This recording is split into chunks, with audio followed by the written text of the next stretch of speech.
आपने भी सुना होगा, बाबा अक्सर कहते हैं कि बच्चे, ये मंजिल बहुत ऊंची है। इस ऊंची चढ़ाई पर चढ़ने के लिए तुम्हें डबल इंजन की आवश्यकता है। जैसे बाप और दादा कंबाइंड रूप से कितनी सर्विस कर रहे हैं, ऐसे तुम्हें भी कंबाइंड हो रहना है और हर बात में डबल फोर्स होकर रहो, तब ही सर्विस में सफलता मूर्त बनेंगे। ऐसी दो दो बातों के अनेक उदाहरण देते हुए बाबा ने कहा, एक है डबल ताजधारी बनना। डबल ताज अर्थात एक लाइट का ताज जो कि पवित्रता का प्रतीक है, और दूसरा माइट अर्थात बाप द्वारा मिली हुई सेवा की जिम्मेवारी का ताज। तो यह दोनों ताज सदा धारण किए रहना। फिर दूसरा डबल तख्त, उसमें भी सबसे श्रेष्ठ तख्त है बाप दादा के दिल तख्त नशीन बनना।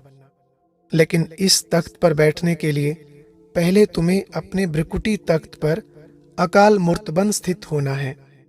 तीसरा है अल्फ और बे अर्थात रचयिता और रचना। इन दोनों की नॉलेज सदा तुम्हारी बुद्धि में रहनी चाहिए।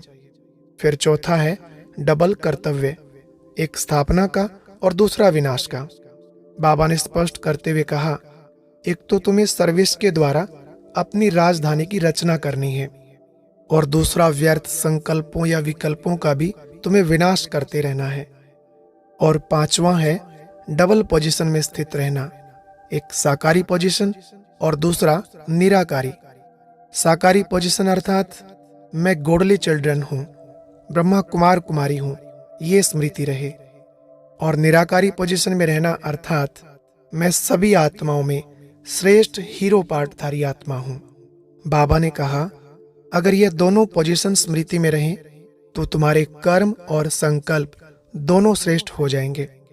और ऐसे लास्ट है डबल निशाना स्मृति में रखना, एक निर्विकारीपन का निशाना और दूसरा निराकारीपन का निशाना।